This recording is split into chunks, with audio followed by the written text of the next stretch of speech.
Welcome to Summary of the Week, your quick guide to the top headlines. Today is Saturday, July 26th. Here's a recap of some of the major events this week. Russian forces pummeled Ukraine over the weekend, starting with a massive air assault on Friday night that killed one in Odesa, and another Sunday night that hit a metro station in Kyiv, covering the capital in a haze, with analysts warning it could soon get worse. Christian Freuding, the head of the Situation Center for Ukraine at Germany's Ministry of Defense, recently predicted that Russia could launch a potential 2,000 drone shock and awe wave to overwhelm Ukrainian defenses. In response to the Russian attack, Ukraine launched another drone barrage on Moscow, disrupting airports and damaging buildings. Outside the war, Ukrainians had reason to celebrate Saturday as Alexander Usyk cemented his legacy with the fifth-round knockout of Britain's Daniel Dubois at Wembley. Now 24-0, the 38-year-old remains undefeated and holds all major heavyweight titles. It was his second win over Dubois and followed two victories over Tyson Fury. Usyk also went viral before the fight with a puzzling phrase at a press conference, "Don't push the horses." So let's stick to that. Don't push the horses. Pardon me? Don't push the horses. Don't push what? Don't push the horses. I need a translator. Likely a mistranslation of the Ukrainian equivalent of "hold your horses." On Monday, Ukraine's security service, the SBU, carried out raids targeting anti-corruption officials and individuals allegedly tied to a Russian intelligence network. The investigation centers on ex-lawmaker Fedor Kristenko, accused of high treason. The National Anti-Corruption Bureau, NABU, raised concerns over the legality of the raids, possible misuse of force, and unauthorized access to sensitive case files that could threaten ongoing investigations.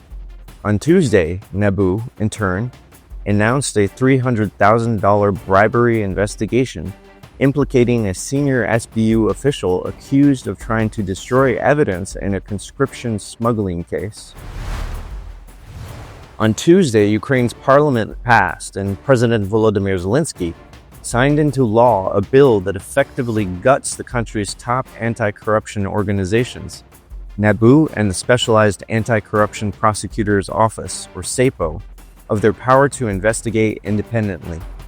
Thousands of protesters rallied in Kyiv, Lviv, Dnipro, and Odesa to protest the new law that critics say would roll back years of corruption reform.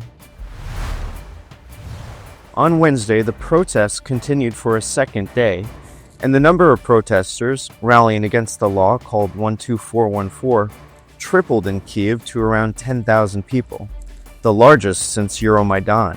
Demonstrations were announced in at least 17 cities, according to Hromadske. International partners voiced concern, including some Ukraine supporters in the US and the EU, who criticized the law as a setback for Ukraine's credibility. Zelensky pledged to introduce a new bill next week to restore NABU and SAPO's independence. The agencies responded positively, thanking officials for the constructive dialogue. In comments to Kyiv Post on Wednesday, Ukraine's military intelligence chief, Kirill Budanov, said U.S. President Donald Trump's stance on Ukraine is shifting and can be shaped by evolving circumstances and engagement. He praised Trump's U.S. envoy, Keith Kellogg, for backing stronger military aid, tougher sanctions, and a Marshall Plan for recovery. Budanov said that U.S. support remains crucial and rooted in shared strategic interests. Ukrainian and Russian delegations met in Istanbul on Wednesday to resume U.S.-backed peace talks, with Kyiv prioritizing a ceasefire. Ukraine also seeks the return of POWs, abducted children, and direct talks between Zelensky and Russian leader Vladimir Putin. The Kremlin likewise wants POWs returned and has reiterated its war goals. For example, Ukraine's withdrawal from 4 Ukrainian territories it partially occupies as a ceasefire condition. Also on Wednesday, Zelensky announced that as a result of earlier negotiations in Istanbul, 1,000 more severely wounded Ukrainian defenders were returned home. So far, the prisoner exchanges remain one of the few tangible outcomes of the Istanbul format peace process. A Russian aerial assault Wednesday to Thursday damaged Odesa's historic city center, setting the iconic 200-year-old Privozh market on fire. Officials call the market the heart of Odessa. The assault also hit a 9-story apartment building, causing 30 people to be evacuated. In Kharkiv, 2 guided bombs injured at least 33 people, including 4 children, and set 15 cars on fire.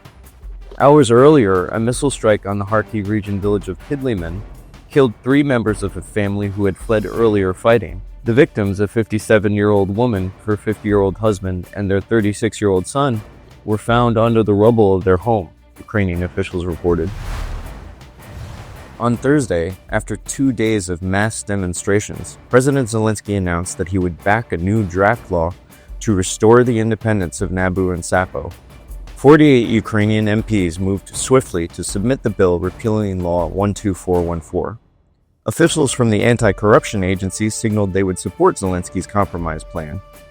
Protesters still gathered Thursday night, however, perhaps wanting to ensure that the president followed through on his words. Zelensky said a new draft law, aimed at restoring the independence of anti-corruption agencies, would require polygraph tests for officials with relatives in Russia. Overnight, Thursday to Friday, Ukraine reportedly launched a massive drone attack on an explosives factory in Russia's Stavropol region. Moscow has not yet commented on the impact of the drone attack. The facility was previously hit by Ukrainian drones on June 14th, causing damage to anti-drone defenses and forcing 800 employees into bomb shelters. Andrei Kovalenko, the head of Ukraine's Center for Countering Disinformation, called the plant a critical element of Russia's defense industry after the June strikes. Kyiv Post would like to dedicate this week's summary to our colleague Yaroslav, a videographer, director, and Kyiv Post colleague who became a soldier in Ukraine's armed forces. There, he lost his right arm during a combat mission. Yaroslav was the first to share the news himself on social media Thursday, saying, "I survived, went through something terrible this week." Known for his fearless work in war zones and his deep commitment to truth, through his camera, Yaroslav has documented prisoner exchanges, special operations, and life on the front lines. The writer of this weekly summary, together with Yaroslav, visited the Superhuman Center together, where we documented Ukraine's flagship facility for rehabilitation and prosthetic care for war-affected civilians and veterans. Little could I have expected that the person filming me might eventually be eligible to receive treatment there himself. Yaroslav has always sought to tell the truth with integrity, clarity, and heart. His camera tells the story without exaggeration. Even now, he remains the same Yaroslav, optimistic, a bit wild, grateful, and deeply human. We stand with him and wish him strength, healing, and in his words, a new, sexy arm. Thanks for watching this week's Summary of the Week. Don't forget to like, subscribe, and stay informed.